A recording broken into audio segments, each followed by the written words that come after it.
오늘 말씀의 제목은 무슨 일이 일어났나 입니다. 여러분, 묘지를 가보셨죠? 묘지에 가면 우리 눈에 띄는 것이 있습니다. 비석과 묘가 줄지어 있는 것을 보게 됩니다.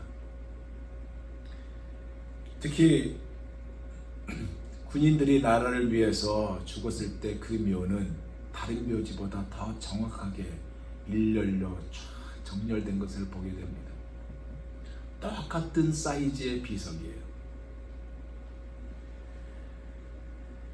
이 묘지에 가면 느끼는 감정이 있습니다. 적막감입니다. 조용해요. 이 적막감이 흐르면서 비석과 묘가 있는데 이 비석이 주는 의미가 무엇일까요? 한때 활기가 넘쳤던 삶의 것들을 희미하게 사라져가고 있는, 희미해져 가고 있는 추억을 기리는 것이 바로 비석입니다. 근데 비석은요, 뭐 가지고 있는 돈에 따라서 크게 만들 수도 있고 적게 만들 수 있고 크기가 그렇게 중요하지 않습니다. 핵심은 묘지 안에는 너무나 큰 적막감이 흐르고 있다는 것입니다. 그러니 묘지 안에서 크게 떠드는 사람 봤습니까? 크게 떠드는 사람 없어요. 왜냐? 경건함을 요구하고 있기 때문에 그렇습니다. 예수님께서 십자가에 못 박혀 돌아가신 장소가 이때의 묘지인 골고다입니다. 골고다는 의미는요, 해골이라는 의미를 가지고 있습니다. 이 단어의 라틴어의 표현이 갈보리예요. 이것이 정확하게 어디라고 성경은 말하고 있지 않습니다. 그냥 예루살렘 성 밖에서 십자가에 못 박히셨다라고 기록되어 있고요. 요한복음 19장 20절에 보더라도 예수께서 못 박히신 곳이 성에서 가까운 곳으로 많은 유대인이 이 패를 읽었는데 히브리와 로마와 헬라 말로 기록되었더라라고 기록되어 있습니다. 그리고 히브리서 13장 12절에도 그러므로 예수도 자기 피로서 백성을 거룩하게 하려고 성문 밖에서 고난을 받으셨느니라 라고 기록되어 있습니다. 그러니까 골고다는 성문 밖에 있는 것이었고 그곳에서 주님은 돌아가셨다는 얘기예요. 특히 성문 밖일 수밖에 없는 결정적인 이유는 뭐냐? 유대법입니다. 사람을 성내에서 처형하거나 묻을 수가 없어요. 그래서 성 밖에다가 무덤을 두었던 것이고 그때의 무덤이었던 골고다에서 우리 주님은 죽으셨습니다. 바꿔 말하면 이 장소로 빌라도가 예수님을 보냈어요. 하지만 진짜 보낸 분은 하나님이셨습니다. 왜냐? 하나님의 섭리이기 때문에 그래요. 이 하나님이 보낸 이 장소를 하나님께서 주목하고 계셨고 심지어 하나님의 계획을 무너뜨리는 마귀와 사탄도 숨을 죽이며 그 장소를 주목하고 있었습니다. 이들은 이 장소에서 전 인류의 운명을 받고 놓을 최대의 장소가 바로 이 장소라는 사실을 모른 채 주목하고 있었다는 것입니다. 최대 이벤트가 벌어지고 있는데 그 이벤트는 바로 하나님의 사랑이었고 하나밖에 없는 독생자를 죽여야만 하는 사랑의 이벤트였고 그가 죽어야만 다시 살아나는 사랑이었고 죽음이 바로 앞에 있는데도 모르고 즐기고 있는 이들을 그냥 죽도록 내버려 둘 수 없었던 당신의 끝없는 사랑의 이벤트였다는 얘기입니다. 이들을 살리는 길이 바로 당신께서 친히 돌아가심이고요. 이것으로 인하여 모두가 살게 되는 결정적인 사랑을 안고 우리 주님께서 친히 저주의 길목으로, 죽음의 길목으로 직접 가셨던 이 하나님의 섭리를 그들은 몰랐다는 얘기입니다. 무슨 말이에요? 바꿔 말하면 이것을 이루기 위해서 가룟 유다의 거짓말을 허락하였고 그의 기만과 속임과 훔침과 적들의 손에 넘겨주는 것을 허락하셨다 얘기예요. 당연히 모든 일이 큰 죄악이요 하나님 당신은 기뻐하지 않으셨지만 이렇게 유다의 모든 음모와 책략을 허용함으로 하나님께서 인류의 구원이라는 더 큰 선으로 이루어졌다는 이것이 바로 하나님의 섭리이고 죄를 위한 희생이 되기 위하여 로마인들의 손에 죽으셔야만 했던 하나님의 섭리였다는 얘기입니다. 즉 십자가에 못 박히려 죽으시지 아니하셨다면 여전히 우리는 우리의 죄 가운데 있을 우리이고 이러한 우리의 죄 가운데 있을 우리를 살려고 유다에게 일련의 사악한 행동을 할 수 있는 자유를 허락하셔서 골고다에서 십자가에 못 박혀 돌아가심으로 이사야서 53장 5절에 나온 말씀대로 그가 찔림은 우리의 허물 때문이요 그가 상함은 우리의 죄악 때문이라 그가 징계를 받음으로 우리가 평안을 누리고 그가 채찍을 맞음으로 우리가 나음을 받았도다. 이것이 되심이 바로 하나님의 섭리라는 것입니다. 이러한 내용이 오늘 우리가 읽은 본문의 바닥에 쫙 깔려있어요. 이 말씀을 우리가 나누면서 하나님의 큰 은혜를 받고자 합니다. 저는 크게 세 가지만 중심으로 나누고자 합니다. 성령께서 깨닫는 은혜, 큰 은혜를 주시리라 믿습니다. 첫째로 오늘 본문에 보니까 어떤 동작의 그림이 나오는데 그것이 뭐냐? 무덤으로 향하고 있는 여인들의 그림을 보여주고 있습니다. 이들이 누구예요? 오늘 말씀에 보니까 막달라 마리아를 비롯한 세 여인들입니다. 근데 이 여인들이요 잠시 후에 무덤에서 어떤 일이 일어날는지를 까맣게 모른 채 가고 있었던 것입니다. 즉 하나님의 섭리를 모르고 갔다는 얘기예요. 아시다시피 예수님께서 이 골고다에 돌아가셨을 때 사탄은요 자신이 이겼다고 계획한 대로 성공했다고 파티를 벌리려는 생각까지 했을지도 모릅니다. 하지만 바로 사흘 뒤에 부활의 영광이 기다리고 있었다는 이 사실을 그들은 몰랐어요. 이 역사의 현장을 만나게 되는 이 여인들도 전혀 몰랐습니다. 그냥 아리마대 요셉의 무덤에 묻혀 있는 예수님을 찾아갔던 것입니다. 근데 1절에서 4절을 보니까 이러한 일들이 일어났어요. 볼까요? 안식일이 다 지나고 안식 후 첫날이 되려는 새벽에 막달라 마리아와 다른 마리아가 무덤을 보려고 갔더니 큰 지진이 나며 주의 천사가 하늘로부터 내려와 돌을 굴러내고 그 위에 앉았는데 그 형상이 번개 같고 그 옷은 눈같이 희건을 지키던 자들이 그를 무서워하여 떨며 죽은 사람과 같이 되었더라. 여기서 안식일이 나왔어요. 안식일에는요 아무것도 할 수가 없는 날입니다. 특히 유대인들에게 있어서 안식일은요 지금보다 당시는 더더욱 철저하게 지켰던 날입니다. 안식일이 다가오니까 니고데모와 아리마디 요셉은 예수님의 시신을 즉 장례를 서둘러서 했어요. 그래서 안식일이 지났다라는 이 의미는요, 서둘러 장사한 그것을 보강하려고 안식일을 보낸 후 이 새벽에 마리아를 비롯한 세 여인이 예수님의 무덤으로 갔다는 의미예요.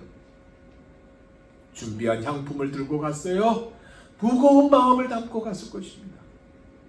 장사는 그 무덤에 큰 돌이 막혀 있으니까 누가 이 돌문을 열어줄 것인가 하는 생각으로 염려를 하면서 요셉의 동산지기에게 부탁해야겠다 하는 마음을 가지고 가고 있는 겁니다. 그림이 그려지죠. 그런데 무덤에 가까이 왔을 때 큰 지진이 일어났어요. 이들이 생각할 때 이 큰 지진은 혹시 예수님의 운명하셨던 그 순간에 지축을 흔들었던 그 큰 지진의 여진이 아닐까라는 생각을 했을지도 몰라요. 그러면서 또 생각하기를 이 지진이 무덤 안에까지 흔들어 버리면 어떡할까 하는 그런 염려도 했습니다. 이러한 생각을 가지고 가고 있는데 오늘 성경은 나오지 않았지만 이런 그림이 그려지지 않습니까? 로마 병사 몇 명이 큰 소란을 피우며 반대 방향으로 도망가는 장면을 이 여인들이 본 것입니다. 그 모습은 마치 얼굴이 창백하며 공포에 질린 모습으로 도망가는 모습을 본 거예요. 그것을 보면서 무덤에 가까이 왔는데 눈부신 천사가 하늘로에서 내려와 무덤을 돌로 굴렀다는 것을 알게 된 거 아닙니까? 그리고 이것으로 인해서 지진이 일어났다는 거, 심지어 무덤에 부착해 두었던 로마의 봉인이 제자들이나 도굴꾼이 아닌 무시무시한 초자연적인 존재 위에서 부서졌다는 이 사실에 놀랐어요. 그리고 돌 위에 천사가 앉아있는 것을 보았습니다. 무엇을 의미하는지 아세요? 이것은 한마디로 무장한 군사들에게 무덤을 닫을 테면 닫아보라 라는 이것을 의미하는 것이고, 하늘이요 그것을 거룩한 땅으로 선포했다는 얘기입니다. 역사를 통틀어 어떤 인간도 목격하지 못했던 가장 놀라운 기적을 만났습니다. 두 번째는 빈 무덤입니다. 5절에서 6절을 볼까요? 천사가 여자들에게 말하 이르되 너희는 무서워하지 말라. 십자가에 못 박히신 예수를 너희가 찾는 줄을 내가 아노라. 그가 여기 계시지 않고 그가 말씀하신 대로 살아나셨느니라. 와서 그가 누우셨던 것을 보라. 여러분, 빈 무덤은요, 충격과 경외심에 휩싸인 채 열려있는 빈 무덤이었습니다. 왜요? 예수님은 시신이 없고, 즉 예수님의 시신은 없고 찬란하게 빛나는 두 천사가 지켜 서 있는 것을 보았던 그 장소이기에 그렇습니다. 무엇보다도 예수님이 부활하신 곳이기에 그래요. 그 빈 무덤에서 천사가 이들의 두려움을 가라앉히며 이렇게 말하잖아요. 예수님이 십자가에 못 박히셨지만 약속하신 대로 죽은 자 가운데서 살아나셨고, 할렐루야.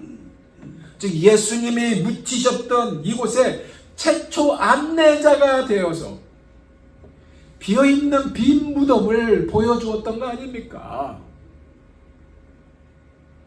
예수님의 시신이 안치되었던 곳을 가리키면서 의아해하며 쳐다보는 이들에게 천사들은 예수님께서 다시 살아나신 증거들을 몇몇 가지 이야기하고 있다는 것을 오늘 본문에서 보여주고 있습니다. 그것이 뭐예요? 예수님께서 살아생전에 계셨을 때 이미 여러 번 예고하셨던 말씀이다, 그에게. 그 말씀대로 다시 살아나셨다는 말씀이고, 이미 여러 번 예수님께서 고난을 당하시고 십자가에서 죽으시고 3일 만에 다시 살아나리라는 말씀을 여러 번 하셨다. 이 말씀을 제자들도 들었고 그리고 너희들도 들었지 않았느냐 그 얘기예요. 얼마나 자주 말씀하시고 말씀을 많이 하셨는지 이 얘기를 제자들만이 아니라 유대 종교 지도자들도 알고 있다. 그래서 예수님이 고난을 받은 후 십자가에서 죽은 뒤 사흘 만에 부활한다고 하였기 때문에 더더욱 군인들이 무덤을 지키도록 했지 않았느냐 이것이 담겨 있다는 말입니다.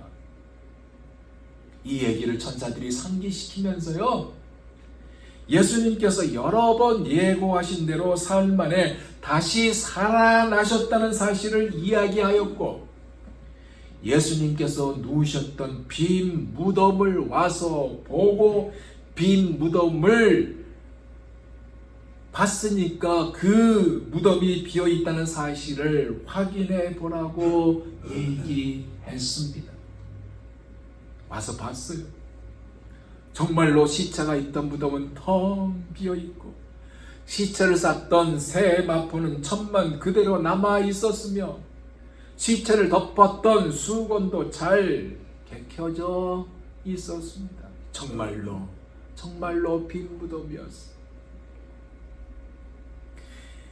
이들은 예수님께서 이전에 하시던 말씀을 증명해 보이며 이제 제자들에게 가서 예수님께서 다시 사셨다는 이야기와 갈릴리에서 다시 만날 것이라는 얘기를 전하라고 하였습니다. 7절을 볼까요? 또 빨리 가서 그의 제자들에게 이르되 그가 죽은 자 가운데서 살아나셨고 너희보다 먼저 갈릴리로 가시나니 거기서 너희가 배우리라 하라. 보라 내가 너희에게 일렀느니라 하거늘.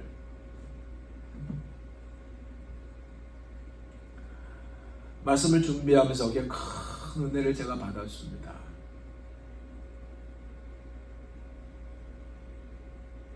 지금 이 말씀이 어떤 말씀이냐? 바꿔 말하면 이 말씀이에요.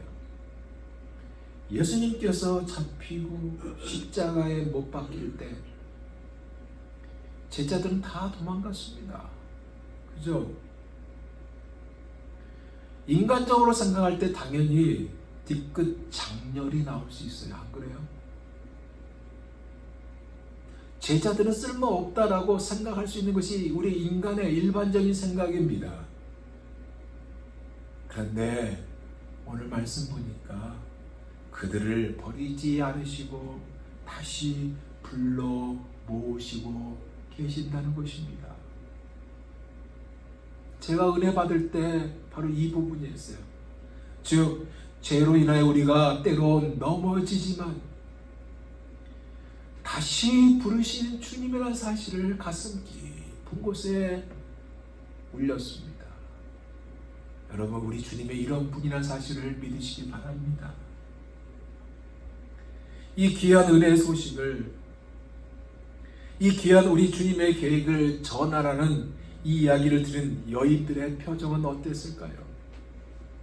아마 놀라서 손을 이렇게 입을 막았을 거예요. 그러자면 어머 눈이 동그랗게 되면서 아마 그렇게 말을 했을 거예요. 어머 놀라움을 감추지 못한 모습을 취했을 것입니다. 안 그래요? 왜냐하면요 여러분 분명히 이틀 전에 예수님의 시신이 천에 쌓여 이곳에 누워있는 것을 직접 보았기에 그렇습니다. 그런데 있어야 할 시신이 누워 계셔야 할 예수님이 사라졌으니 흥분과 두려움이 뒤섞인 가운데 이런 질문들을 그들의 머리에 진동했지 않았을까요? 저 천사가 지금 예수님이 사라졌다고 말하고 있는 것인가? 아니면 부활하셨다고 말하고 있는 것인가? 이것은 무엇을 말하는 것이지? 예수님이 죽은 상태로 다시 끌려간 것인가? 아니면 정말로 죽은 자 가운데서 살아나셨나? 잠깐, 저건 예수님이 싸움했던 새 마포잖아. 누가 저걸 풀어줬지? 속으로 이런 생각을 했을 것이란 얘기예요.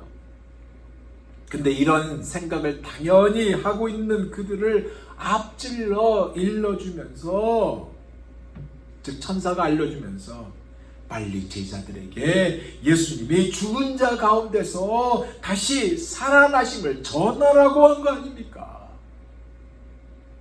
그래서 달려나갔어요. 마음 한구석에는 이 두려운 마음과 앞에서 거론한 이 질문을 안고 천사들을 만난 것을 비롯하여 죽은 사람이 다시 살아났다는 믿기 어려운 소식을 들었기에 진짜인지 가짜인지 꿈인지 생시인지 분간할 수 없을 정도의 혼란을 가지고 달려나갔습니다. 8절을 볼까요? 그 여자들이 무서움과 큰 기쁨으로 빨리 무덤을 떠나 제자들에게 알리려고 다름질할세.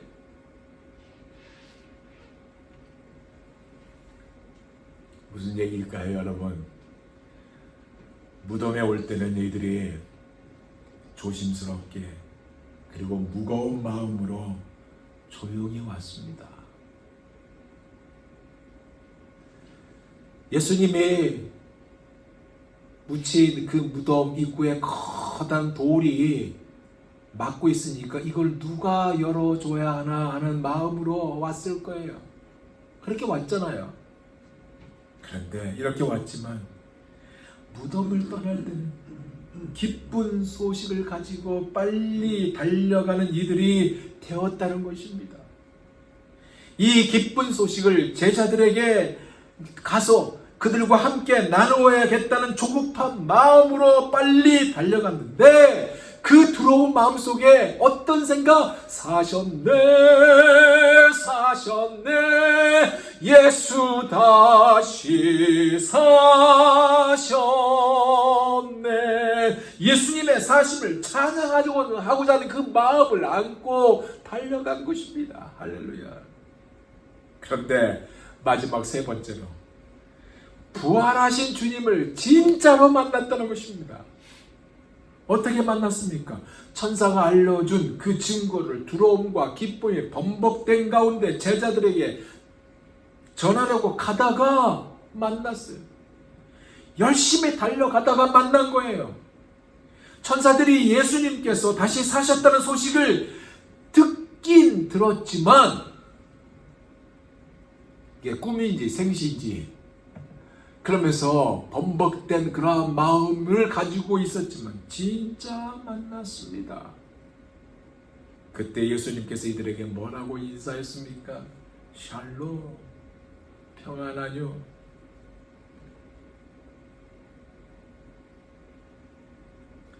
말씀을 준비하면서 이 인사가 그렇게 은혜로 와닿는지 몰랐습니다. 예전에는요, 샬롬, 제가 이스라엘 갈 때도 샬롬 그냥 그게 늘 흔한 인사였어요.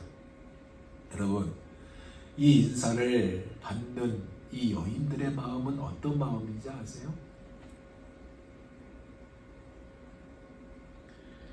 평상시에 돌아가시기 전에 들었던 예수님의 목소리를 듣는 인사말입니다. 살아나신 예수님의 목소리를 듣는 인사말이에요. 그래서 이 인사말은 굉장히 중요한 인사말입니다. 즉 고난을 받고 십자가에서 죽으신 그분, 지금 머릿속에는 고통을 겪은 예수님과 십자가에 죽은, 그래서 무덤에 묻힌 예수님만 생각했었는데 다시 사신 예수님께서 샬롬, 평안하뇨 라고 하니까 평상시 예수님과 함께 같이 있을 때 늘 들었던 인사말, 늘 친숙했던, 그렇게 나누었던 인사말이기에 그것도 친숙한 당신의 말투로 하셨을 인사말이기 때문에 중요한 인사말이라는 얘기입니다. 그래서 앞에서 불렀던 사셨네 그 찬양, 믿음을 가지고 찬양했다 하지만은 이제는 진짜 살아계신 주님을 만나고 부르는 찬송은 살아계신 주, 나의 참된 소망, 걱정 근심 전혀 없네. 사랑의 주, 내 갈 길 인도하니 내 모든 삶의 기쁨 늘 충만하네 라는 고백의 찬송을 드리게 되었다는 것입니다. 근데 이것만이 아니에요. 주님께서 뭐라고 그러냐?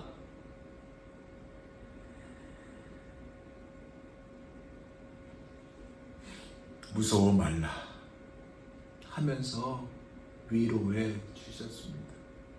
즉 평상시에 다정히 인사하시고 말을 건네시던 바로 그 예수님을 다시 만났고 무서워 말라라는 위로의 말을 듣게 되었습니다. 십자가에 죽으셨기에 절망적이었지만 그전 그대로의 친숙한 모습으로 만났어요. 아마 덥석 그 앞에서 무릎을 꿇었을 것이에요. 그리고 머리를 숙였습니다. 두려움과 의심과 낭만과 이 모든 것이 부활하신 주님을 만남으로 인하여 사라졌던 거 아닙니까? 슬픔은 깨끗이 없어졌어요. 그리고 기쁨과 희망이 그들 안에 넘치게 되었습니다. 예수님을 잃어버려서 기운이 쫙 다 빠져가지고 영적으로 침체되었지만 이제 예수를 만남으로 소생되었던 것입니다. 사랑하는 여러분, 우리가 다시 사신 주님을 만날 때 우리의 영육이 회복이 되는 이 사실을 믿으시기 바랍니다. 생각해 보세요. 이 여인들은 생명 없는 시체에 향품을 바르려고 갔어요. 슬픔과 낙심이 사라지지 않은 모습으로 갔습니다. 돌아올 때도 똑같은 마음을 안고 돌아왔을 것입니다. 기쁨과 소망도 얻지 못한 가운데 돌아왔을 것입니다. 그런데 부활하신 주님을 만남으로 생명이 다시 만나게 되었습니다. 천사의 말이 아닌 직접 부활하신 주님을 만나 이제는 사셨네 예수 다시 사셨네. 이 말씀을, 이 소식을 전하려고 힘차게 들렸습니다. 두려워 떨고 있는 제자들에게 주님은 살아났다고, 갈릴리로 가서 살아나신 당신을 보게 될 것이라고 전하기 위해서 달려갔습니다. 10절을 다시 보세요. 이에 예수께서 가라사대 무서워 말라, 가서 내 형제들에게 갈릴리로 가라 하나 거기서 나를 보리라 하시니라. 이렇게 약속하신 대로 갈릴리에서 만나자는 전갈, 제자들이 예수님을 처음 만났던 장소에서 만나자는 그곳, 주님과 함께 다녔던 장소에서 만나자는 말씀을 전하려고 이들이 달려갔습니다.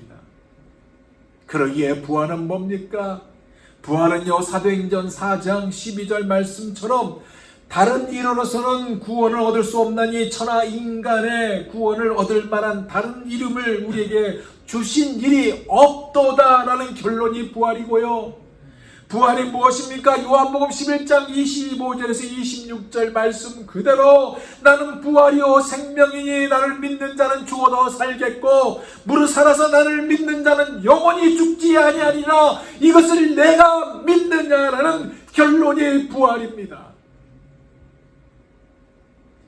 이곳에서 무슨 일이 일어났나요? 우리 주님 예수님의 살아나심이 일어났습니다. 그러기에 예수님은 단순한 인간이 아니에요. 이스라엘이 고대하는 메시아 왕뿐만도 아니에요. 그 이상의 존재였습니다. 지금도 온전한 하나님이시면서 온전한 인간이시고 영광과 찬송과 경배를 받아 마땅하신 분이신 예수님은 육신을 가지시고 무덤에서 부활하셨습니다. 무슨 얘기예요? 우리를 위해 십자가에 죽으시고 무덤에 장사되셨지만 하나님의 능력으로 사흘 만에 다시 살아나셨습니다. 그리고 오늘 우리와 함께 하십니다. 그가 여기 계시지 않고 그의 말씀하신 대로 살아나셨느니라. 와서 그의 누우셨던 것을 보라. 여러분, 예수님은 갇혀 있을 수가 없었어요. 죽은 자 가운데서 부활하셨습니다. 사망 권세를 깨뜨리시고 무덤에서 부활하신 주님으로 인하여 죽음은 정복되었습니다. 오늘 부활절 아침입니다.